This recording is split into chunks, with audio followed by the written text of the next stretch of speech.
Hi, everybody. It's the Week in the Tackle podcast, the podcast where we look back at the previous week in football and tackle the things that we thought were interesting. I'm Tom Rennie. Alongside me is MLS superstar, Wonky Walker, Apple TV star, and also bloke I saw on my TV on Saturday next to our friend Tim Horsey and his giant head. It's Mr. Brian Dunny Dunseth. How are you, mate? You all right?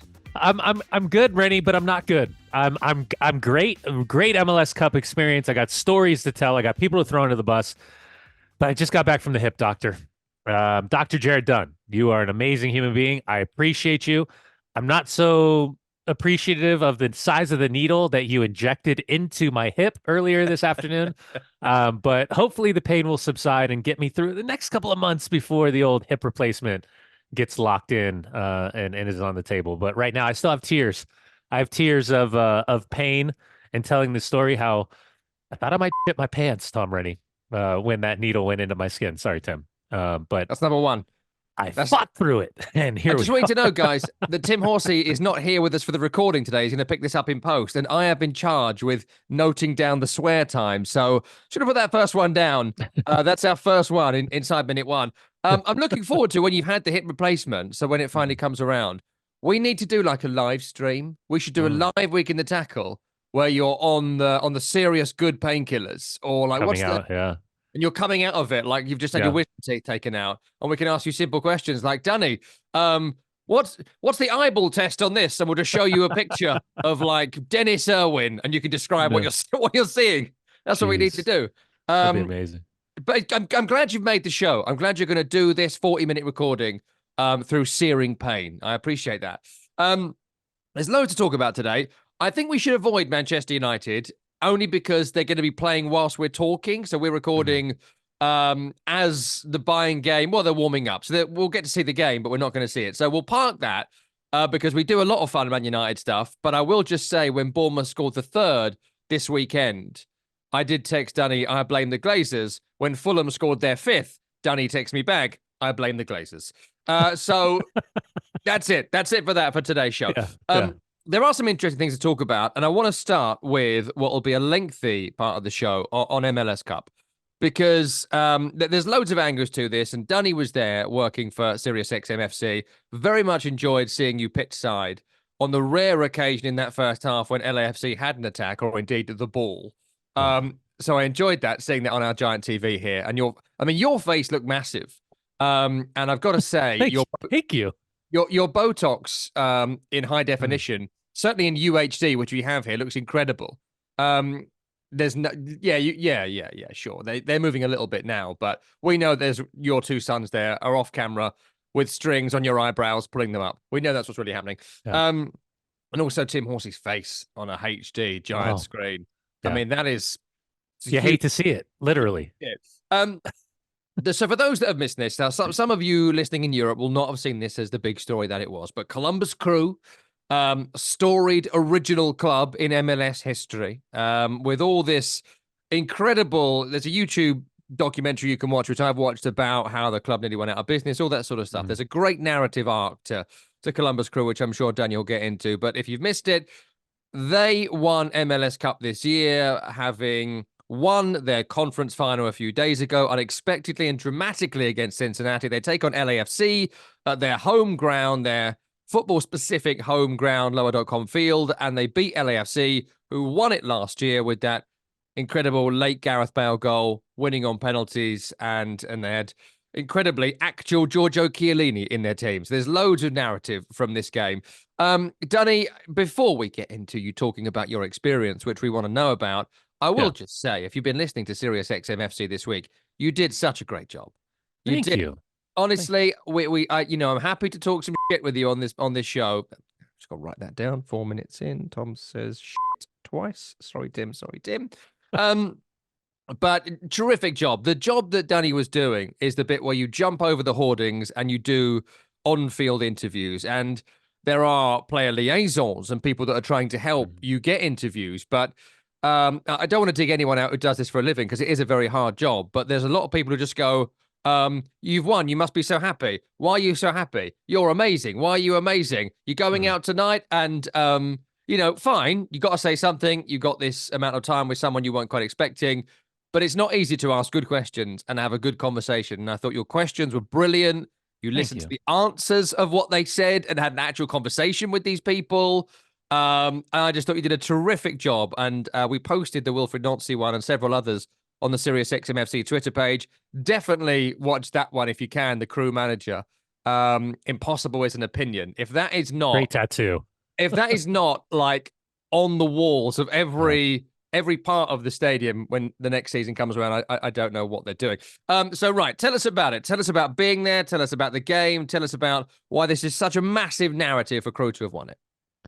A little bit of backstory for those that don't know, that are newer to Week in the Tackle. I actually played in the very first game at the old historic Crew Stadium in 1999.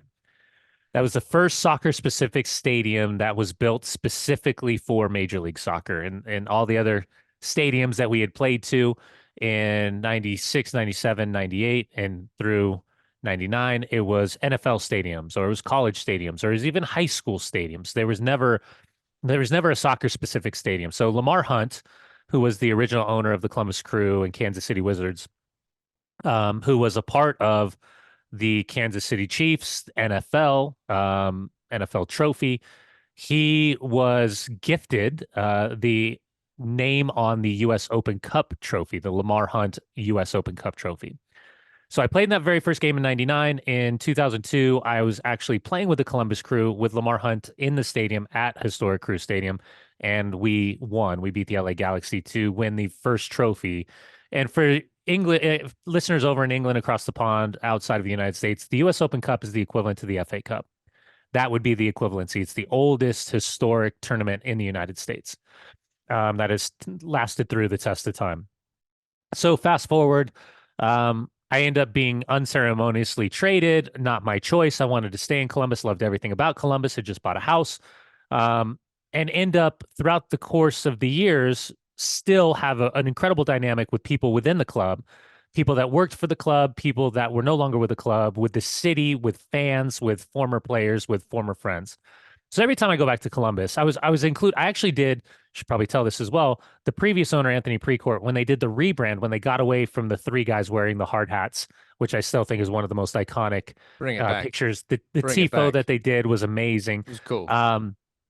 I actually emceed that rebrand back in the day. And then I was a part of kind of the Crew Legends acknowledgement at Crew Stadium with the fans, with guys like Brian McBride and Brad Friedel, on and on and on. The legacy of Columbus, when I close my eyes and people ask me, I'm obviously tied with Real Salt Lake. I played for Real Salt Lake. I commentated Real Salt Lake. I've been at Real Salt Lake for years. But when people say, when you close your eyes, what do you see yourself as? Like, what jersey are you wearing? I see myself wearing the Olympic team jersey, the one behind me, and I see myself wearing the Columbus Crew jersey. And actually, I can probably turn it really quick. You can see up on my wall over there, I've got that gray jersey is the U.S. Open Cup trophy one that we won, and that yellow one, and that was the emceeing the rebrand. So it's still it has a big part of my life, Columbus. So to be able to go back and know that I was going to be there for the MLS Cup Final. I've called games there. I called games earlier there this year, but to be on the field, to feel the energy, as we were walking to lunch before we went to the stadium, 3252 LAFC fans, Will Ferrell walking down the street in Columbus, Ohio, the march to the match. We're in the Uber and we have to make a turn. You go from like Nationwide Arena, walking down the street, you pass a couple of buildings, then you have where the Clippers play, the baseball team plays, their baseball stadium, and then you go under the bridge, and then there's lower.com field. We were making a right by the arena, street shut down. We had to get out, and we actually participated, not necessarily willingly, but we were walking to the stadium as the march of the match with Columbus Crew was happening. And as I'm walking, I'm saying hi to some fans, having a conversation for a second. But Tom, I gotta be honest with you, man. Like when people talk about the lack of culture and the lack of like supporter culture and not understanding, I wish everybody that's on MLS, sorry, Tim, could have been there for these two moments. The March the Match for LAFC, which were strong. I mean, they represented that whole, if you're looking at the field to the right-hand side behind the goalkeeper, that whole upper deck from corner flag to corner flag was all LAFC supporters. It was extraordinary. And just to I was envious. I was jealous. I was like excited to be there. You could feel the energy. And then just to be a part of the game, incredible to know the people involved. And we'll talk about Dr. Pete Edwards and what his role was, Dante Washington, so many more old. I mean, I was on all of a sudden my phone's blowing up because it's former teammates, historical teammates from the Columbus Crew, not just from the teams that I played on, but like generations of guys all of a sudden got thrown into this text message. There's probably like 30 guys. And like my phone's just going bzz, bzz, bzz, bzz, bzz, the whole game because they're talking about the game. And I'm like, guys, my battery's going to die. Leave me alone. So I was concerned about that. But yeah, I mean, it was incredible. I mean, it was some sprinkles of rain. The stadium itself, the rectangular size of the stadium, all the fans are covered. Even when I was out and exposed in the rain a little bit, I had Tim Horsey's head to protect me like an umbrella. Dry as a So I'd bone. never, yeah, not a drop of water hit me because Horsey's head was right behind me. We can talk about his lack of ability of preparation, execution, and then losing our chairs to the fact where he got bullied by Hey, a photographer. you But we don't won't take bring on the that up. photographers when it comes to chair war. The Yeah, photographers are going to win. They are very I mean, it territorial. literally says Sirius XM FC in between these like two little slats, and the girl's like halfway into my space. And I'm like, Horsey, you Yeah. got to say something. I can't be the bad guy. He goes, what do you want me to say? What do you want me to say? You can't take the seat off Big Brenda. You can't, She you got to worry about Big Brenda's knee. she was elbows up, elbows up. She's got to get the shot. So I want to talk yeah, about the post-match stuff because the interviews are great, and the quote you got off Wilfred Nancy, it's just great, and he's such an endearing and interesting character you've spoken about previously on the program. But tell us a bit about the game because so I yeah, watched the game over here on Apple, free on the season pass for the final, and obviously you've played it and do watch it for a living, so you've watched more than I'll ever watch. But I have watched a decent amount of Crew games this year, as our listeners on mhm, Sirius kind of chose them as my team from my 4-team shortlist. So I have been getting into MLS by watching them. And I thought what was really interesting is all the things that you've been telling me and our colleagues have been telling me about the way they play football. And they kept saying in the broadcast about they will not compromise their principles. mhm, And you say these things, and you've said it yeah, before, and it's not that I don't believe you, but it's almost like you need to see it. mhm, And in a game like this at 2-0 up, and that first half, and you'll tell us about this, the football was brilliant. The domination of LAFC from Columbus Crew in that first half was brilliant. The way they dominated the ball, they created chances. Some controversy about the way the first goal is given as a penalty and all that, sure, but the second goal was unbelievable. But at 2-0 up, bearing in mind I watch a lot of West Ham games, I was saying to my wife, we're watching it on the TV, I was like, yeah, they'll shut it down now. mhm, They're gonna get a couple of defenders on. They're gonna bring the big centre halves on. They're gonna go 6-3-1 and see it through. And it actually went more manic. It was yeah, like the only comparative I've got from my own personal experience is watching the Championship playoff semi-finals because there's mhm, home advantage as opposed to a neutral venue of kind of Wembley. And when it's all on the line in those playoff semi-finals, the games always finish 4-3, 5-7 on aggregate. The Luton Town one against Sunderland last year is a mhm, great example of it. And it was just tell us about the football, tell us about the performance from Columbus Crew, and tell us about the speed of this yeah. game, which was migraine inducing. Yeah, so I'll go back a year ago. I was working with ESPN covering the Eastern Conference playoffs, and I had back-to-back games with CF Montreal, with Orlando City, and NYCFC. And Wilfred Nancy was the head coach at the time. And even going back after the 2020 COVID-induced campaigns for Major League Soccer, where all three Canadian teams had to leave their homes in Canada, be based in the United States, play their quote unquote home games in the United States, as well as their away games, because you couldn't go back and forth over the border. Some guys refused the COVID shots, some guys did. So it became a really big issue back then. Thierry Henry was the manager, and Wilfred Nancy was his assistant. And I remember thinking when Thierry Henry elected to walk away from CF Montreal, and they were like, "Oh, we're going to go with Wilfred Nancy," and I was like, "Well, historically, Joey Saputo has a history of hiring French-speaking managers, so not really surprised, but that's not really a sexy pick. I Hmm. mean, Thierry Henry, and you go to Wilfred Nancy."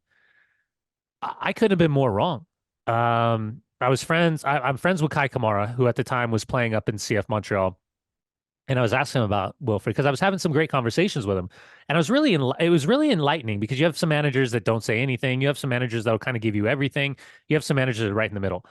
But there was like it's not just because he was French, because there's like a sexiness and like a philosophical sexiness to when he was trying to wax poetic about what he wanted from his team. But there was something more. There was a little bit more substance to it. And then all of a sudden, when you watch him play, you're like, oh, I see it. I see what he's talking about. So when Tim Bezbatchenko identified Wilfred Nancy as the guy that he wanted to come in and take over after Caleb Porter's contract wasn't extended, they had to spend money. And not too often, and you and I have this debate constantly, is like, if you want your guy, go get your fucking guy. Sorry, Tim. They wanted Wilfred Nancy, and they went and they got Wilfred Nancy. Licks pen, puts it on the paper.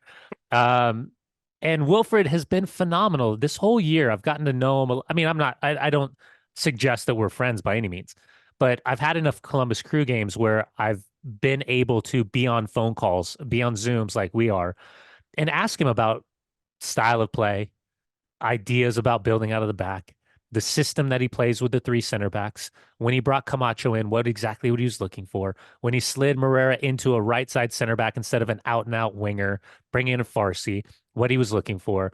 The relationship and the development of what he saw between Darlington Nagbe and Aiden Morris.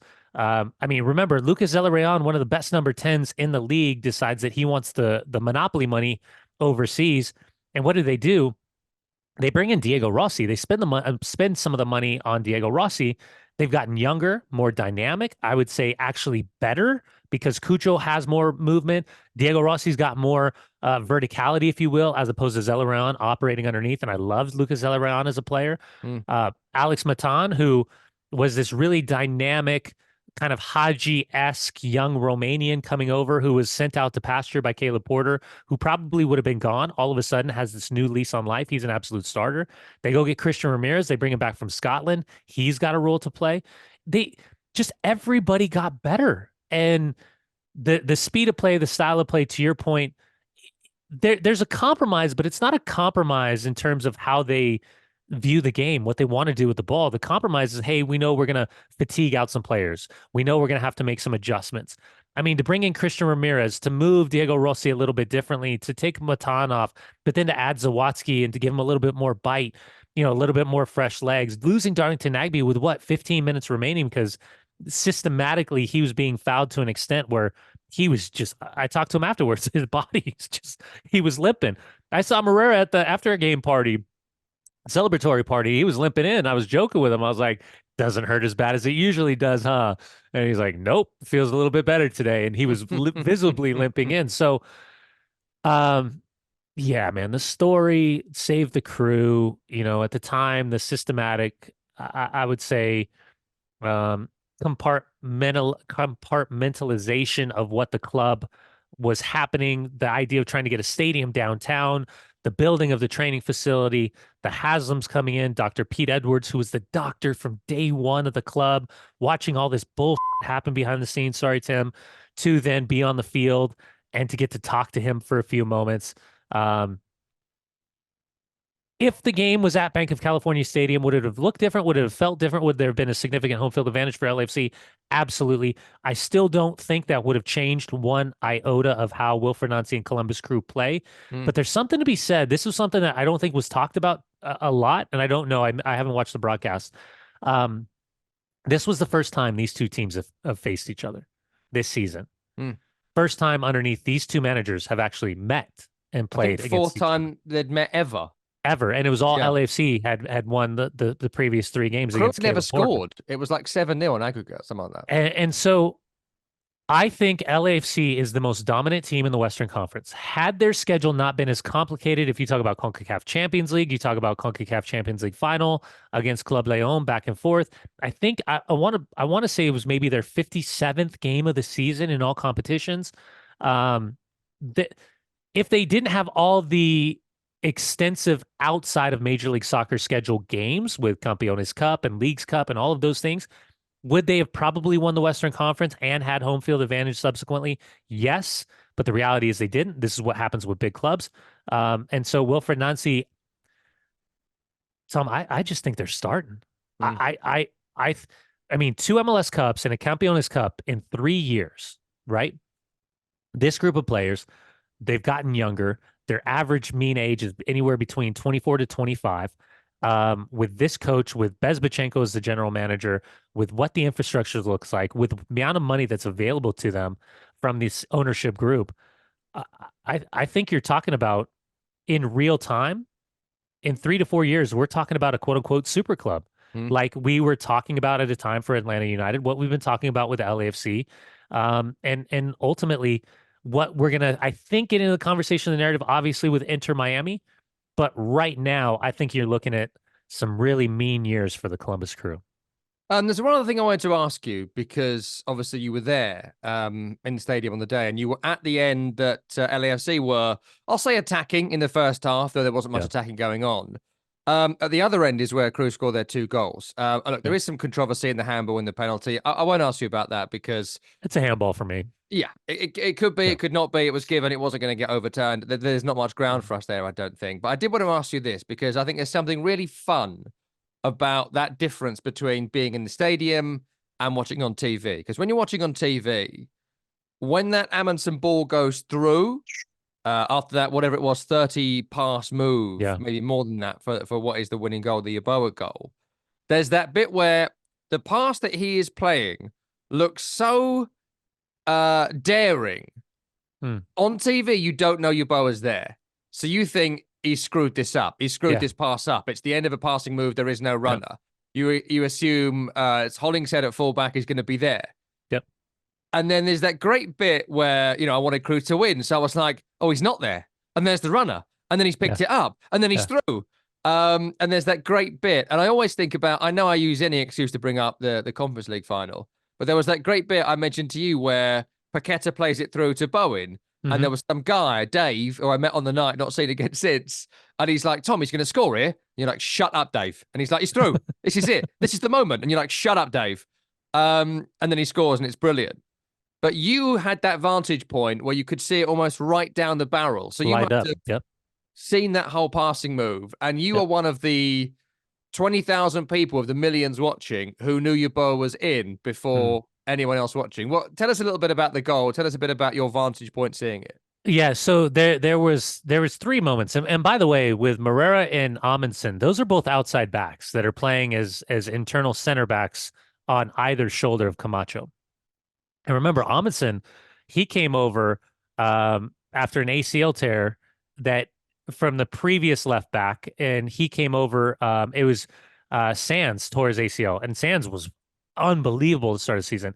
So they go get Amundsen, who's the backup left back at NYCFC, sitting on the bench. So now he's the starting left back at Columbus, and then all of a sudden he's shifted into a center back, left side center back, to get Yaya Bo on the field. There was probably 3 to 4 passes where you have Kike Oliveira trying to press Amundsen, the right attacking winger in the front three is trying to press the left-sided center back. Hollingshead is trying to be acutely aware of the speed advantage that Yaya Boa obviously has against him. And there was a couple balls that were like, my hand, I'll be passing from Amundsen. These balls are curling around, like just staying in line, staying inside the line, but curling, and Yeboah is just on his horse into the corner.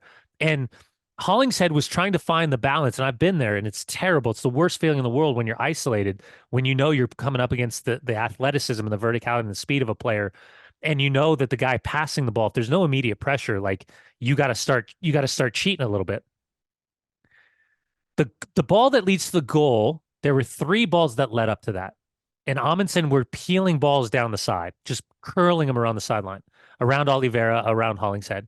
So when he finally hit that ball that goes inside, internal left shoulder of Hollingshead, where Yaya Boa then makes just a straight diagonal run across, Hollingshead was trying to anticipate that ball was going to be hit, that he can maybe cut that ball out or at least close down Yeboah a little bit quicker than the previous 3 times. So it's not as if he's completely cheating and jumped the shark, but Amundsen, he took the chance. And as he hits that ball, you can see Hollingshead go, oh. And like, sorry, Tim, but it's worth it because the dramatic effect.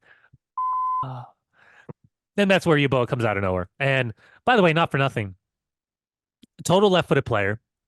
The easier of the finish is to open up his hips and curl it around the goalkeeper far post side net. Instead, he hits it with his inside or outside of his left foot and comes across and kind of catches Crepeau underneath his left armpit. But yeah, I mean, it's almost in the moment the ball that's played into Yeboah in the finish negated what the buildup looked like until it was obviously pointed out that that was like a minute's worth of possession. And it wasn't just possession with like releasing pressure.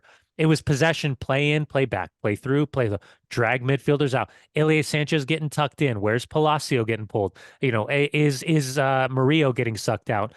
The possession with purpose was to try to move players around to get that one ball that creates maybe an extra 5 yards on that initial run from Yeboah. So yeah, it was that's going to be a reference. The cup final will be a reference point for that build up and that pass with that goal.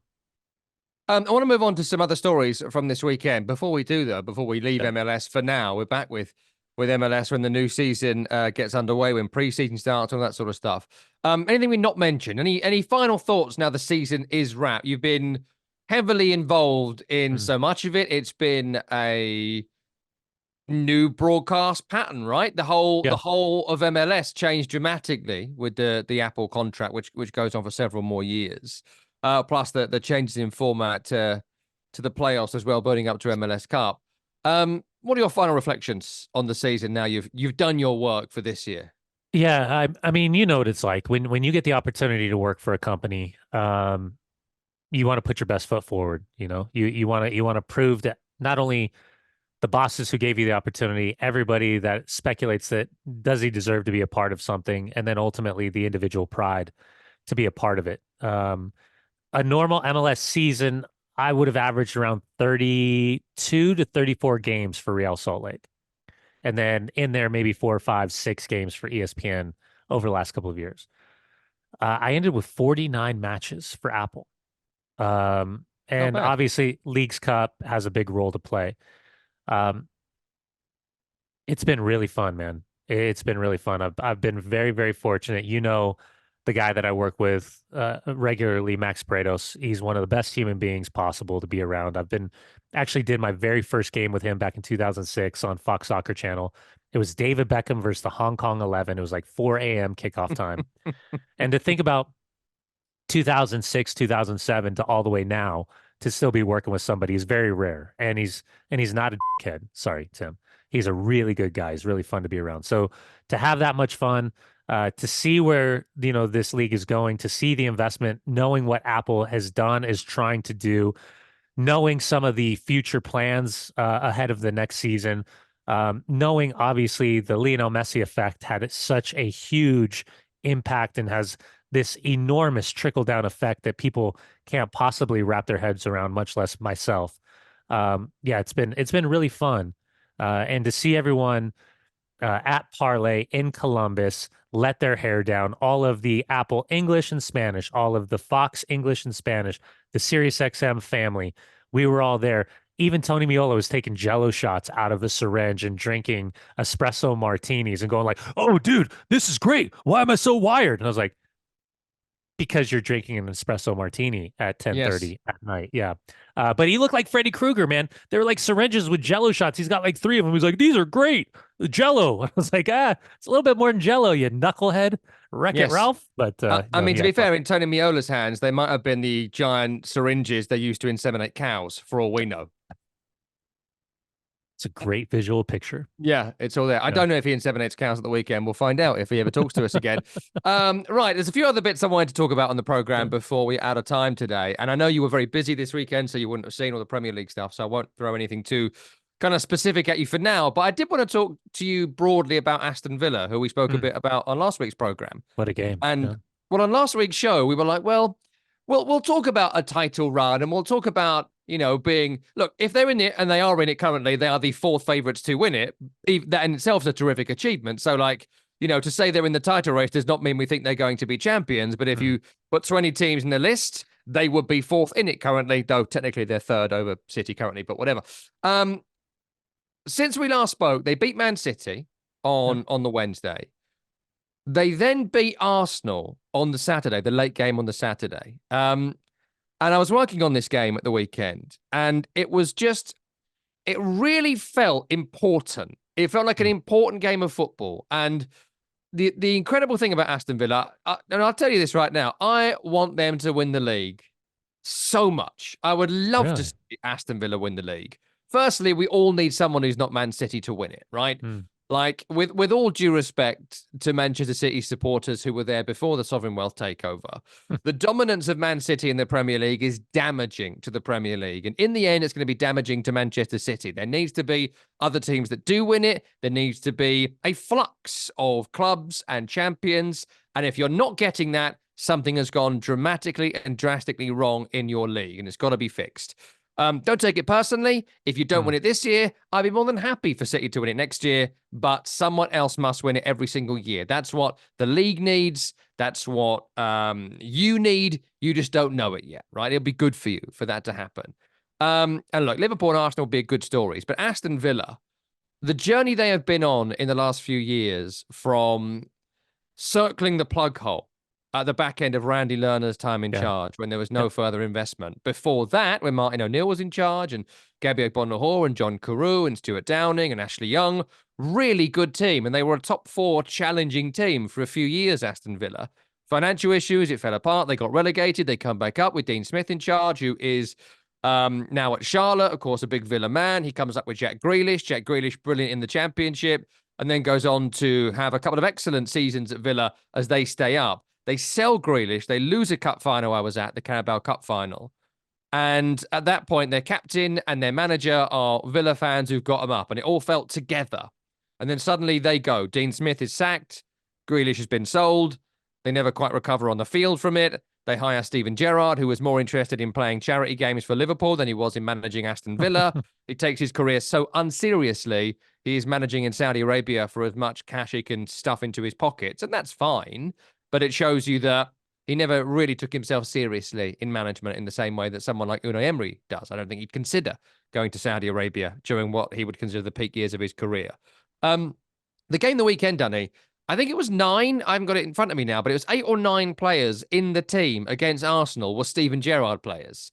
He hasn't gone to a sovereign wealth sugar daddy and said, get me Erling Haaland. He said, no, I've got Ollie Watkins here. I'll make something of him. I've got John McGinn's fat ass here. I can make something of that. And I mean that in a positive. They call him brave ass because of how amazing those buttocks are at protecting the ball. It's what leads to the winning goal against Arsenal. And you could go on, Douglas Luiz and Boubacar Kamara and even Diego Carlos, who was injured, to be fair, for Steven Gerrard, but he was there when Gerrard was there.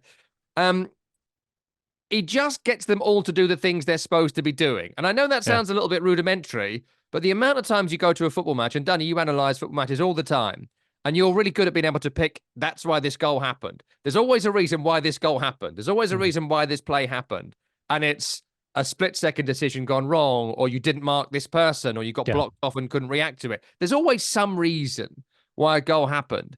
And there's always some reason why you did a positive thing or a negative thing. It just looks to me right now that all these players are playing way above themselves because they believe in Unai Emery. Unai Emery is seemingly in his career better punching up than he is being the favourite. The energy these players have at the moment is absolutely extraordinary. The 15 home wins, there's nothing better than a home crowd that they feel expectant to win, but it's not like their birthright. You know, like sometimes you go to a Man U game or something and you're like, oh, we deserve to win. I mean, West Ham do it as well. You know, oh, we're playing Nottingham Forest today. Of course we should win. And then when you're not 1-0 up in 10 minutes, everyone's got the raving ump. You know, it just feels like the wind is in their sails right now, Dunny. Tell us a bit about what that sort of feels like and how this last week must have been for Aston Villa. Incredible. Yeah, I'm not a big fan of the historical references about, you know, results when it ends from one season and goes to another season. I've never been a big fan, but I do think it tells a story, and it's a story of confidence, right? And I do think it plays a role in the group of players saying, let's pick up where we left off, you know, let's, and then all of a sudden it's momentum. I will say, I believe that Aston Villa is a massive club. it might not be the massive club that we're talking about with Man City or Arsenal or Liverpool or Man United, right now, but it's still historically a massive club. More So European Cups than Arsenal have got, which their yeah, fans will delight in reminding you. and people from the outside, more recent fans, won't understand that until you actually teach them that, right? Unai Emery, extraordinarily successful outside of PSG and Arsenal. And PSG, explainable, same issues that every other manager's had. Arsenal, following Arsene Wenger, and not only as the manager, but the infrastructure side behind the scenes, which was a complete mess in the transition to responsibility of all of the dynamics of running the club. Sven Mislintat, David Luiz, Mesut Ozil on the field. What a Was he mess. sick? Did he have a sore back? All of these things. It was just a really hard time for Unai Emery. And I think it got piled on with the good evening stuff that got taken out of not it was certainly not taken out of context, but it spun out of control.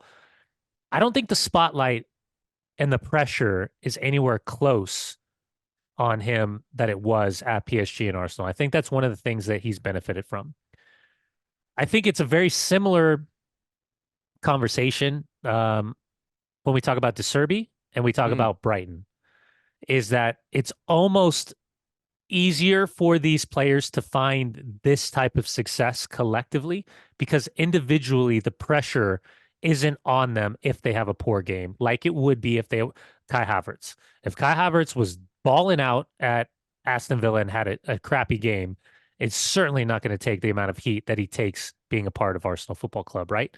Calvin Phillips, if Calvin Phillips is balling out at Aston Villa or he finds himself outside of the team, it's not as big of a deal as it is for him not getting a single second with Akanji and John Stones playing over him at Man City. So there's a benefit to what's happening at Aston Villa right now. I gently remind everybody that a month and a half ago, Tottenham had a 5-point lead, was top of the table, and everybody was telling us that Ange Postecoglou was the best manager in the world. And then 5 consecutive games, they take one single point. Now, this weekend was a great result, but it just shows you that we can exalt these teams, and all of a sudden, bit of a wobble, things go sideways. The challenge for me for Aston Villa is to maintain the success that they're having in Europe, maintain the success they're having right now in the table, and to solidify themselves at the end of the season as a dual performer that they can challenge in an FA Cup run, that they can make a deep run in Europe, that they can push for a top 4 clear qualification for Champions League next season. That is going to be that next level of success for Unai Emery. And as of right now, I certainly believe that they're capable of doing that. And I mean, my other question would be, why do you think that they are dismissed as title contenders? Like, Mm, and I get the obvious reasons that Man City exist, right? So, mm. we're better now on this show. Why do you think it's so? Do you think it's because we've all lost hope as football fans of these sorts of Um, stories? Do you think 20 years ago we might have been a bit more, like when Newcastle came out of nowhere, then Blackburn came out of nowhere yeah, before it became, and even Arsenal to a point came out of nowhere yeah, before they challenged United, late 90s, early 90s. And then at the Abramovich thing, it changed football for the worse, in my view. yeah. Why do you think it's so difficult for us to believe it can happen? Because I still feel like the Leicester City story is almost unbelievable. It's almost like it didn't happen, even though it absolutely happened, and it was a glorious time for all of us to celebrate football. Um, I think the schedule's more difficult now than it was for Leicester City. I think for teams like Chelsea and Tottenham, because they are established heavyweights in the Premier League conversation, that it would be easier for them to challenge for the Premier League title because they're not in European football. They don't have to deal with the significance of travel and games and short turnaround and recovery. Um, and I would say maybe in particular this year, had Ange Postecoglou and Spurs not plummeted as quickly as they did during that 5-game run Mm. after 10 games unbeaten, maybe there is a little bit more self-belief in, or I would say collective belief in Unai Emery and Aston Villa for the run that they're in right now. What, 2 points off the top of the table? No, no. If somebody would have said that this team would have been qualifying for the round of 16 in Europe, and would have been 2 points off the top of the table as we're heading into the second week of December, people would have said, well, hold on, something's got to be significantly wrong. Like, what? Okay, so maybe Tottenham's Tottenham. What the hell's happening with Chelsea? But like, what's happening with Newcastle? What's happening with Manchester United? What's happening with Arsenal? What's happening with Liverpool? What's happening with Man City? So I think that's probably why. I mean, what was it, 2 seasons ago? Wasn't Aston Villa top of the table around this time? They started on a Friday. It was when Jack Grealish was still at Arsenal, and they were like maybe it's 3 years ago. But that Friday night they won, and it was like for the first time in 37 Yeah. years, Aston Villa's top of the table. You And always get then that sort of stuff in the first 10 weeks. That's the yeah, difference is we're heading towards week 17. yeah, But yeah. we're coming up towards the halfway point in a couple of games. Um, It's a big one, man. It's a big one. would you be happy to see him win it? Would it delight you? Be happier to see Manchester United win it, or just I Yeah, don't but we're know, talking about realistic things here. put consistent performances together.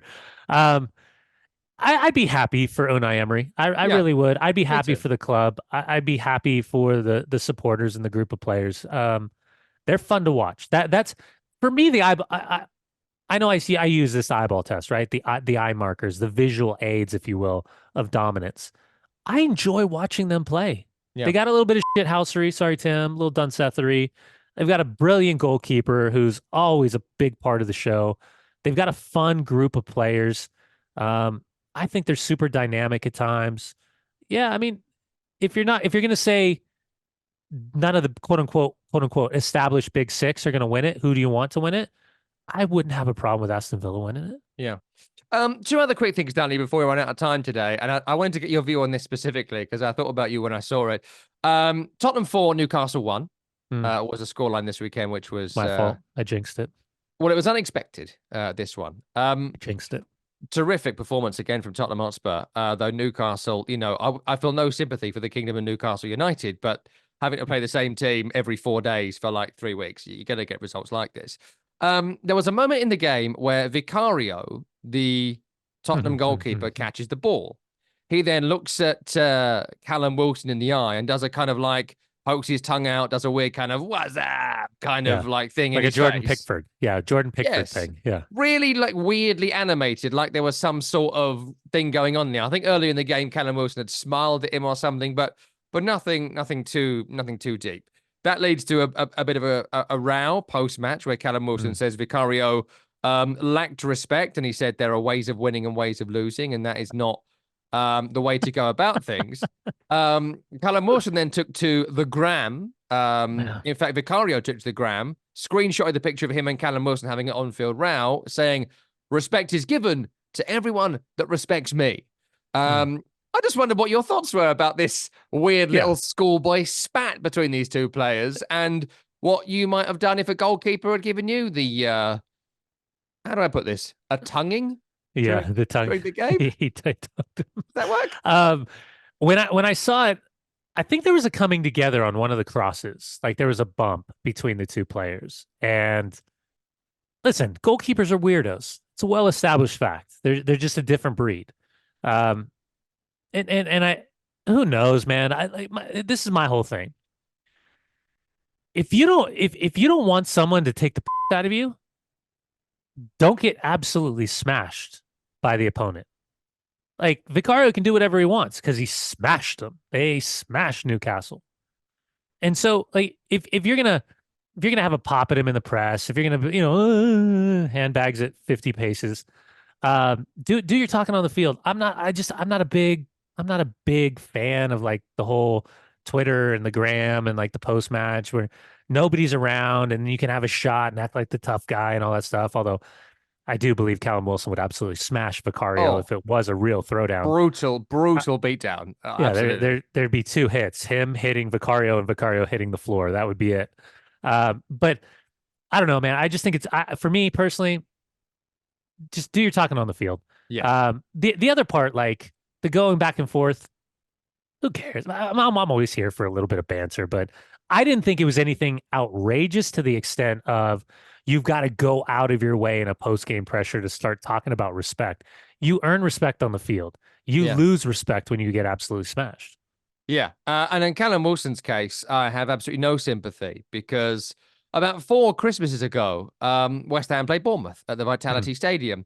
and Bournemouth scored a 94th and 95th minute winner against West Ham in that game. And West Ham were in relegation sort of trouble at that point, and Slaven Bilic was about to get the sack because things were going so badly for West Ham. Callum Wilson scores. The goal was originally ruled out. There was no VAR at this time. Another reason why I'm always going to be quite pro VAR is this goal. He clearly punches the ball in the net. It is a handball, clear as day. Callum Wilson knew it. The referee, the crapper of the two Madleys, knew it.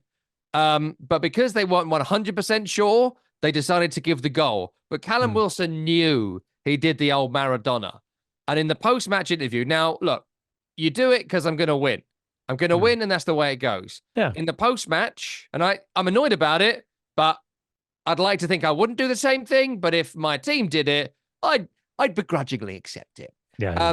But in the post-match interview, the interviewer says to Callum Wilson, "Did you get a touch on that cross at the end?" And he said, "Yeah, I got a touch on it." And the interviewer says, "A touch of what?" And Wilson says, "Touch of magic." Oi, oi, and just shoots off. Condemning Slaven Bilic to the sack and West Ham to defeat. That's pretty good, though. It was very good, but it ends my sympathy for life for Callum Wilson, I'm afraid to say. A touch of magic. I gotta write that down. That's a good one. It's pretty good. The interview is quite good. He's super happy and smiley about it, but I prefer this weekend's interview personally. One final story I did want to bring up to you, Dunny, and it's a significantly less funny story, but I would like your view on it because it's one of those things we talk about quite a lot on this show, actually, and I know you bring it up on Counterattack, as we have on the football show as well, on our Sirius XM shows. The treatment of officials. And this has been an ongoing narrative in English football. Recently, European football, the confrontation with officials are getting way out of hand. The criticism is way out of hand. The pressure on them has never been bigger. And something happened in Turkish football on Monday night that I'll just bring those that haven't seen this up to speed and get your view on it. So all football in Turkey is suspended. They have suspended it immediately after a club president entered the field of play on Monday night post-game and punched the referee.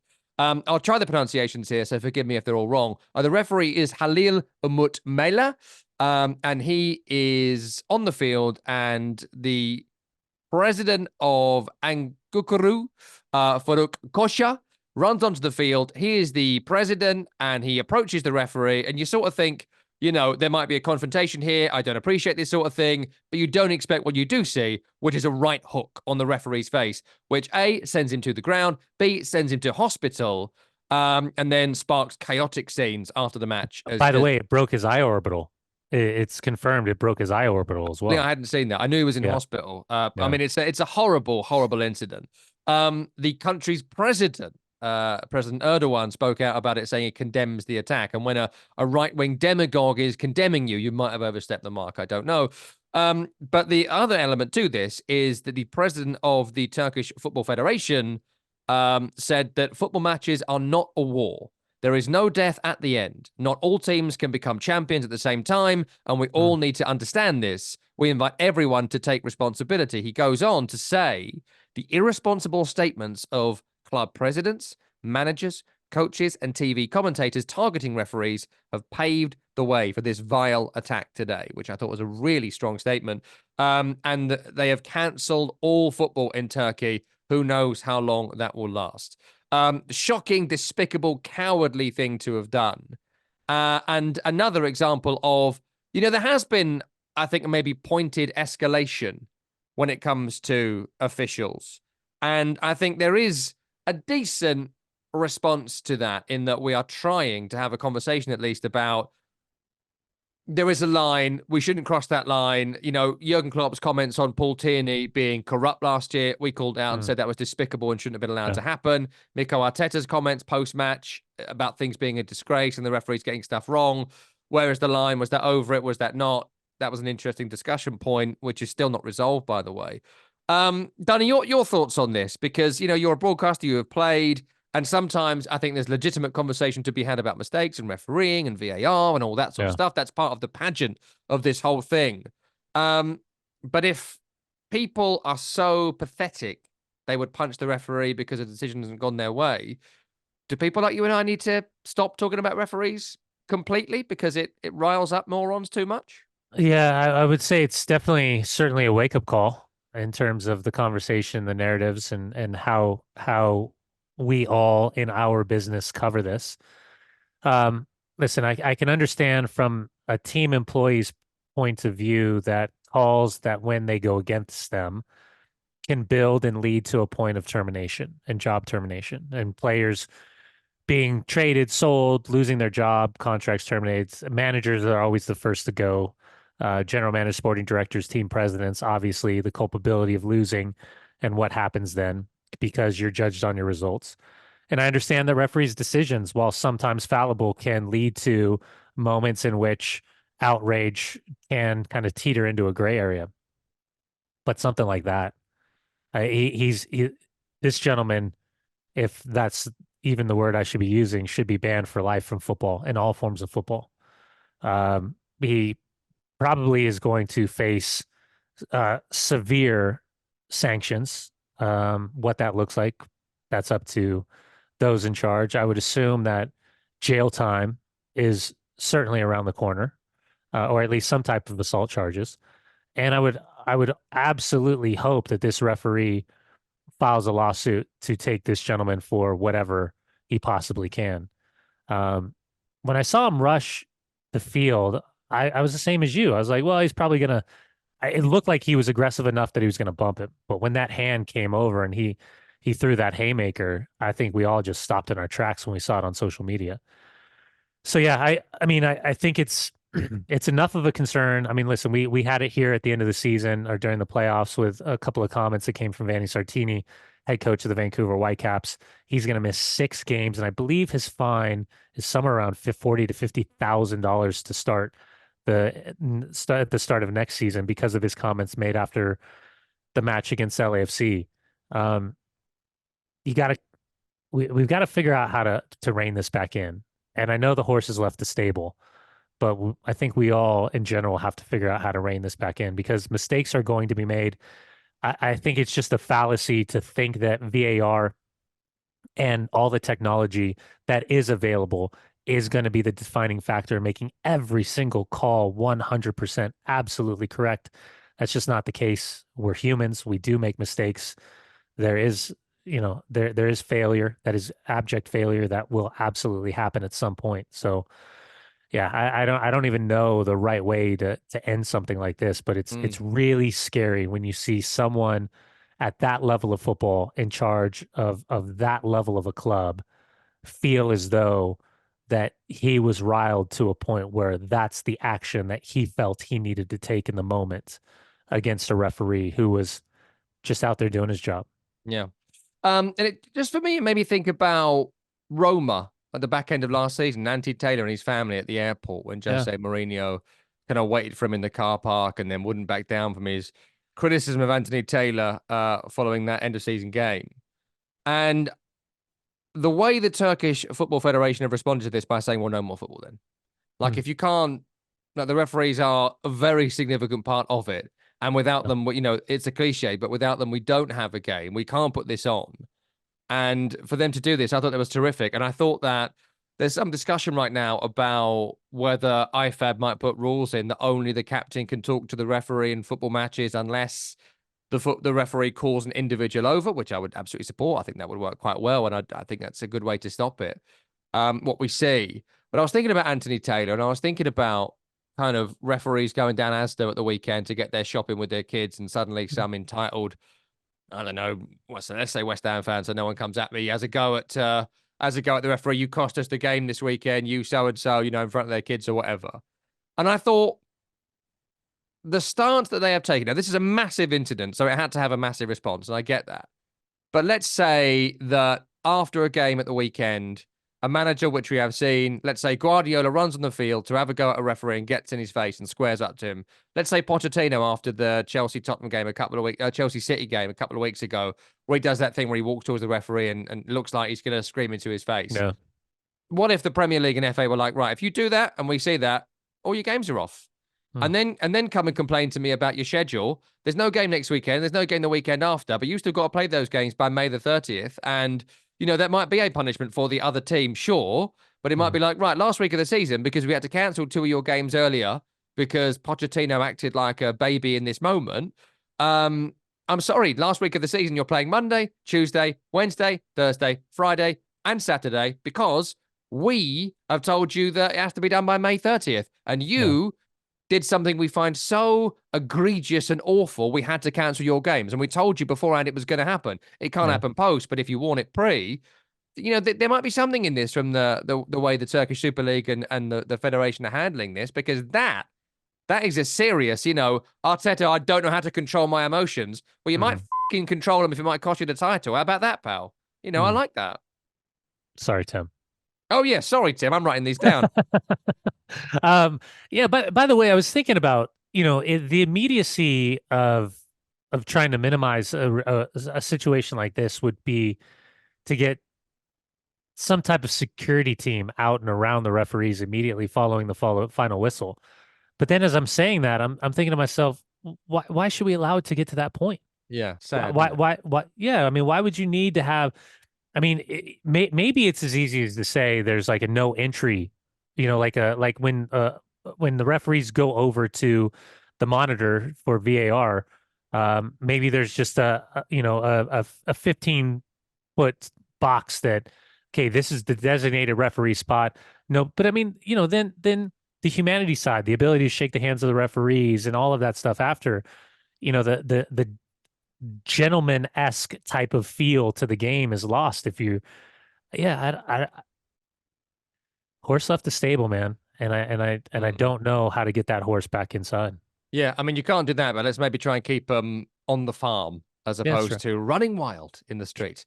Dunny, we're out of time. Always a pleasure. Thank you very much indeed. Cheers, mate. That's Brian Dunseth, who hosts the program Week in the Tackle. I'm Tom Money, who does it alongside him. Tim Horsey's not here right now, but he will produce the program in post, and we'll have another program for you next week. See you then.